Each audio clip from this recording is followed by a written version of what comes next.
Hello दोस्तों, आप सभी का स्वागत है अपने चैनल एजुकेशन फॉर कल पर, जहां हम बीपीएससी से रिलेटेड आपकी बायोलॉजी की क्लासेस डाल रहे हैं। अगर जिस किसी ने भी सेल वाली वीडियो ना देखी हो तो चैनल पर जाके वॉच कर सकते हैं। और आप सभी लोगों के सहयोग से आप लोग जितना ज़्यादा शेयर करेंगे चैनल को उतना हमारे लिए अच्छा रहेगा, क्योंकि इससे हम मोटिवेट होते हैं और अच्छी तरीके से आपको क्लास प्रोवाइड कराने की कोशिश करते हैं। आज का जो टॉपिक है हमारा श्वसन तंत्र, यानी कि रेस्पिरेटरी सिस्टम। ठीक है, देखो इसकी अगर श्वसन तंत्र की अगर हम बात करें तो श्वसन तंत्र में हम करते क्या हैं। हम सांस जब अंदर लेते हैं तो ऑक्सीजन ले रहे हैं, बाहर निकाल रहे हैं तो हम कार्बन डाइऑक्साइड छोड़ रहे हैं। तो आज हम इसका पूरा श्वसन तंत्र से जितने भी क्वेश्चन आपके बन सकते हैं उनके ऊपर हम चर्चा करेंगे। देखो, सबसे पहले होता है भोजन के जटिल अणुओं को, ठीक है, मैं लिख के बताता हूँ आपको। भोजन के जटिल अणु,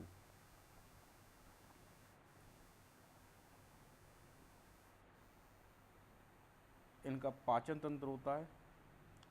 पाचन तंत्र में जाके क्या करते हैं, ये सरल अणुओं में टूट जाते हैं, सरल अणुओं में टूट जाते हैं।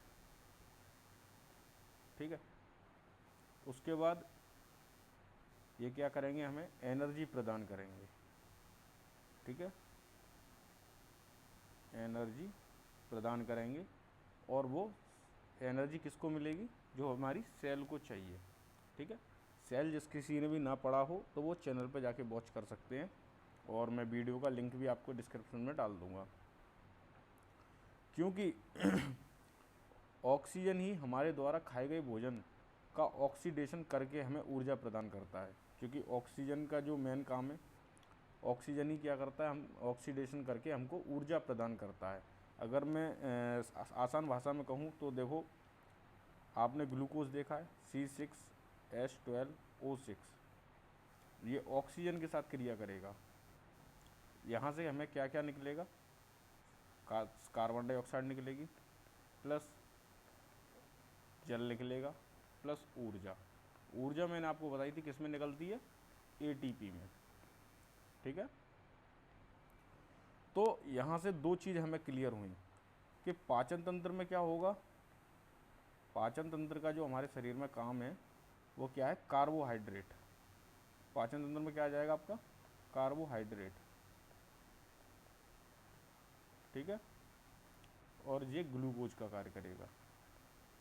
ठीक है, और श्वसन तंत्र में क्या होगा,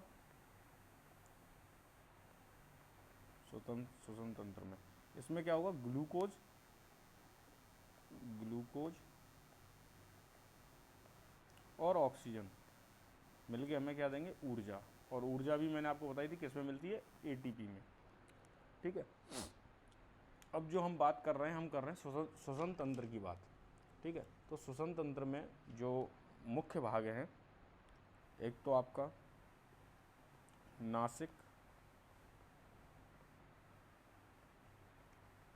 नासिक मार्ग और मुख गुहा, यानी मुख, हमारा मुंह जो है उसको मुख गुहा। ठीक है, इसके बाद आगे बढ़ेंगे, फिर हमें क्या मिलेगा, ग्रसनी। फिर हम आगे बढ़ेंगे, फिर मिलेगा हमको एपिग्लोटिस। ठीक है, फिर आगे बढ़ेंगे, फिर क्या मिलेगा हमें, स्वर यंत्र, जिसे लिरिक्स भी बोलते हैं हम। उसके आगे हमको मिलेगा ट्रैकिया। ठीक है, उसके बाद ट्रैकिया भी दो भागों में बटेगा, एक होगा हमारा ब्रांकाई और एक होगा ब्रांकीओलस। बिल्कुल साधारण शब्दों में समझाते हुए चलेंगे जिससे कि आपको कोई दिक्कत ना हो। फिर कूपिका, और कूपिका के बाद क्या मिलेगा हमको, फेफड़े, और फेफड़े के बाद लास्ट मिलेगा हमको डायाफ्राम। ठीक है, इतनी सारी चीज़ों के बारे में, उनमें कुछ ज़्यादा हार्ड नहीं है। ठीक है, काफ़ी आराम से इनको पढ़ते हुए चलेंगे। स्टार्टिंग नासिक मार्ग से हम करते हैं, ठीक है, जैसे कि नोज़ बोल दो या नासिक मार्ग, नासिक बोल दो, ठीक है, केवल पॉइंटों पर बात होगी।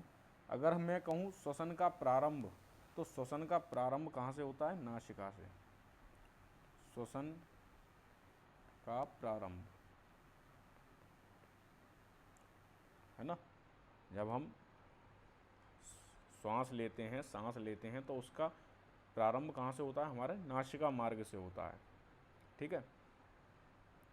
नासिका का सभी को मालूम है कि इसका मुख्य कार्य क्या है? सूंघने का कार्य है ना, इसका मुख्य कार्य क्या है? सूंघने का। अच्छा, नासिका के अंदर छोटे छोटे आपके बाल होते हैं, वो बाल क्या करते हैं? जो छोटे, मैं लिख देता हूँ, चलो, छोटे छोटे बाल होते हैं, और बाल क्या करते हैं? धूल कणों को रोकते हैं, धूल कणों को रोकने का कार्य करते हैं, रोकने का, ठीक है। नासिका में हमने क्या क्या पढ़ा? श्वसन का प्रारंभ होता है, सूंघने की क्षमता नासिका द्वारा, इसमें छोटे छोटे बाल होते हैं जो धूल कणों को रोकने का कार्य करते हैं। अच्छा, नासिका मार्ग में ही एक तरल पदार्थ सा होता है जिसे म्यूकस मेम्ब्रेन कहते हैं, ठीक है।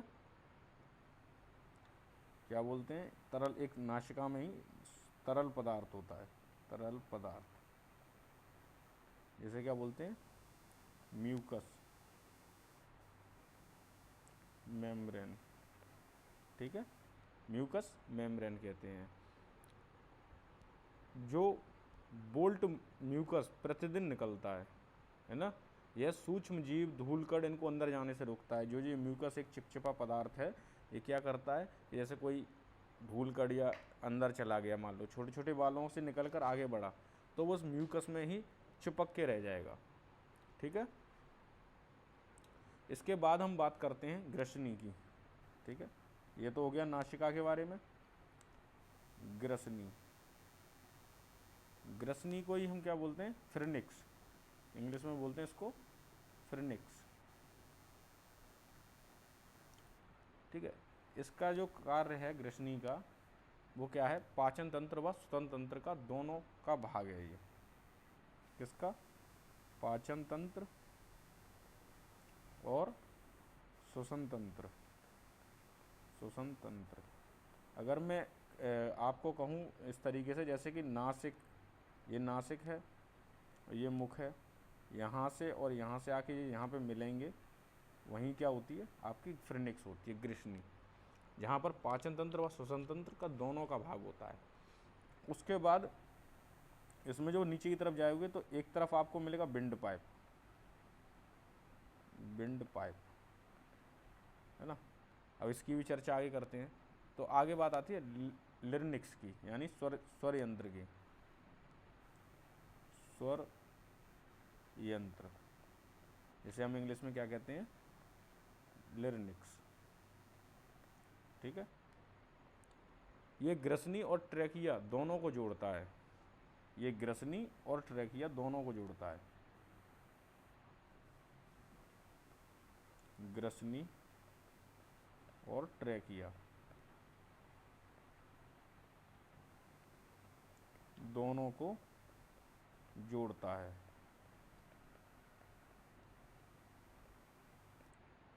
ठीक है। और यहीं पर लिरिनिक्स में ही क्या होता है हमारा? विंड पाइप, विंड पाइप, यानी विंड पाइप के अंदर ये होती है लिरिनिक्स, जो मैं इधर बता रहा था आपको, यहीं पे होती है आपकी लिरिनिक्स में ही, यानी विंड पाइप में ही आपकी लिरिनिक्स होती है।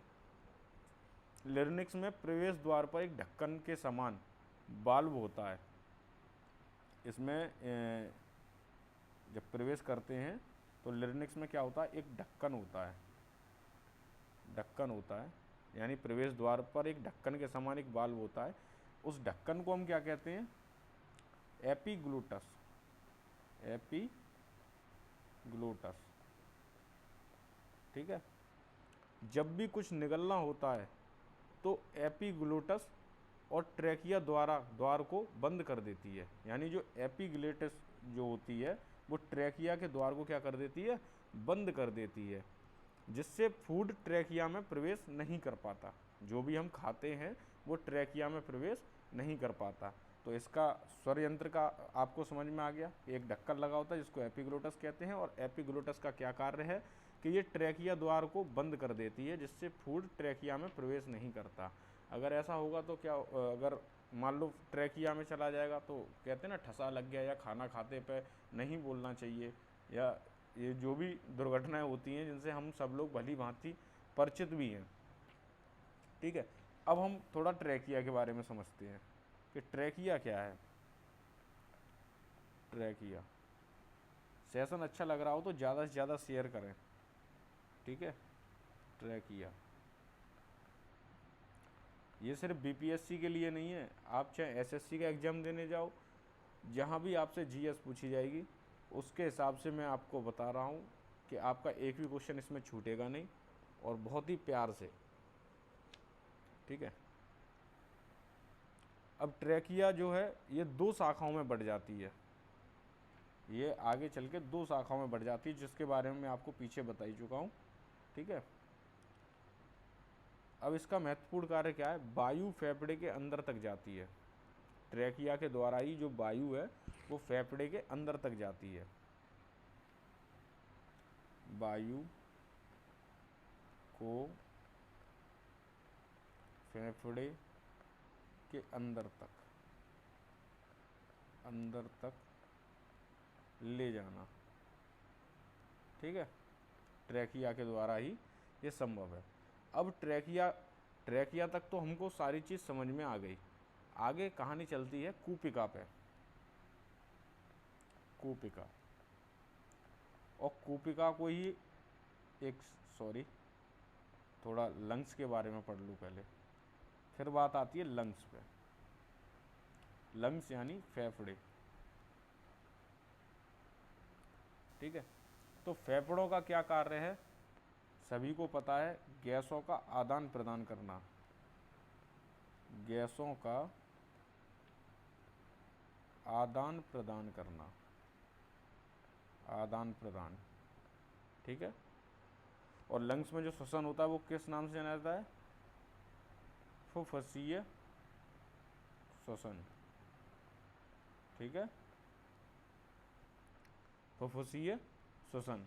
ठीक है, कूपिका द्वारा गैसों का विनिमय भी होता है। यहाँ पर जो गैसों का विनिमय होगा वो किसके द्वारा होगा, गैसों का विनिमय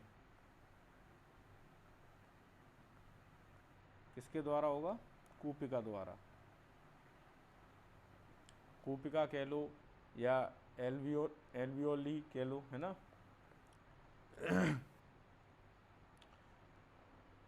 अब एक चीज़ मैं आपको और पॉइंट नोट करा दूं, यहाँ से देखो एसएससी में एक दो बार क्वेश्चन बना है, exchange of gas. Exchange of gas यानी कि ऑक्सीजन का जो परिवहन होता है वो किसके द्वारा होता है, ऑक्सीजन का हीमोग्लोबिन के द्वारा। हीमोग्लोबिन के द्वारा। और CO2 का कोई बताएगा, बाइकार्बोनेट के रूप में। बाइकार्बोनेट।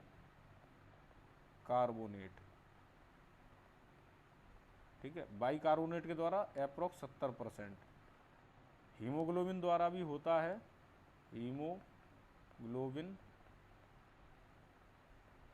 द्वारा होता है इसका 10 से 20%। ठीक है, और प्लाज्मा में घुलकर भी होता है, प्लाज्मा में घुलकर। तो प्लाज्मा में घुलकर अप्रोक्स 7% होता है। ठीक है, तो ये एक्सचेंज का एक एक्स्ट्रा पॉइंट था, इसको आप लिख लीजिए, काफ़ी मोस्ट इम्पोर्टेंट है, डायरेक्ट क्वेश्चन भी बन जाते हैं। सॉरी। उसके बाद बात आती है हमारी कूपिका के ऊपर, जिसे हम एल्वियोली कहते हैं। ठीक है, और हिंदी में कूपिका। यानी कि हमारे जो फेफड़े होते हैं ना, देखो डायग्राम तो नहीं बना पाएंगे पर कोशिश करते हैं। जैसे ये फेफड़े हैं, तो यहाँ पर अंगूर के गुच्छे के टाइप में ये होती हैं, इन्हें ही हम क्या बोलते हैं, कूपिका बोलते हैं। कूपिका।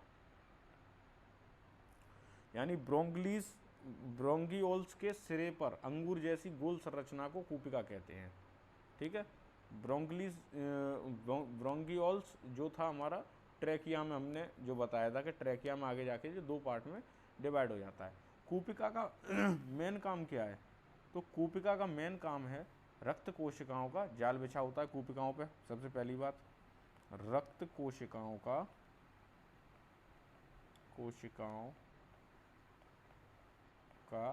जाल बिछा होता है। जाल बिछा होता है किन पर? कूपिकाओं पर। ठीक है और यहाँ से ही यानी कूपिकाओं से ही ऑक्सीजन रक्त में चली जाती है। ऑक्सीजन रक्त में चली जाती है। यानी ऐसे समझो कि ये एक बॉल नुमा सी होती है, इस तरफ से ये रक्त आ रहा है बहता हुआ और इसी में आके ऑक्सीजन मिल रही है। और ऑक्सीजन का जो परिवहन होता है वो हीमोग्लोबिन के द्वारा होता है। यहाँ तक किसी को कोई दिक्कत? और यहाँ से ही क्या होता है, CO2 बाहर निकलती है। जो CO2 बाहर निकलती है वो सीधे ही बाहर निकल जाती है। यानी जितने हम ऊपर से पढ़ते हुए आ रहे हैं पार्ट, उन सभी से होती हुई CO2 बाहर निकल जाती है। लास्ट हमारा बचा है डायाफ्राम।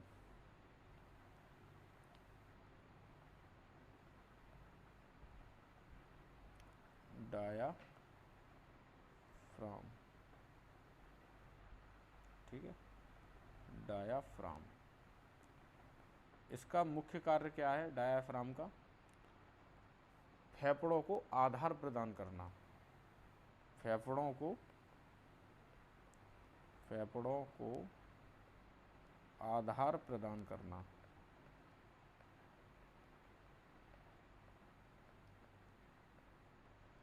जब डायाफ्राम ऊपर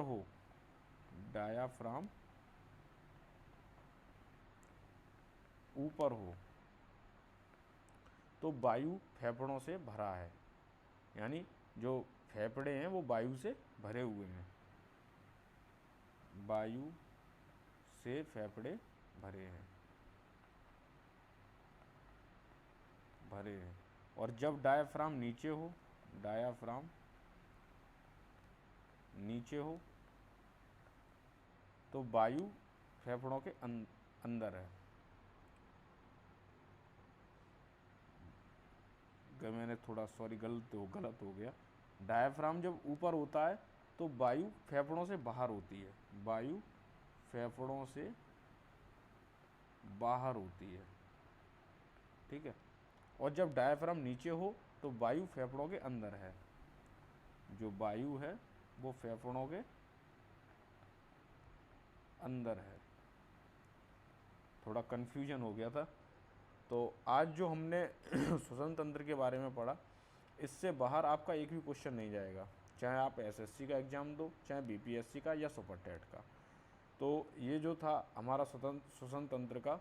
अगर आपको टॉपिक अच्छा लगा हो तो प्लीज़ चैनल को ज़्यादा से ज़्यादा शेयर करें। धन्यवाद।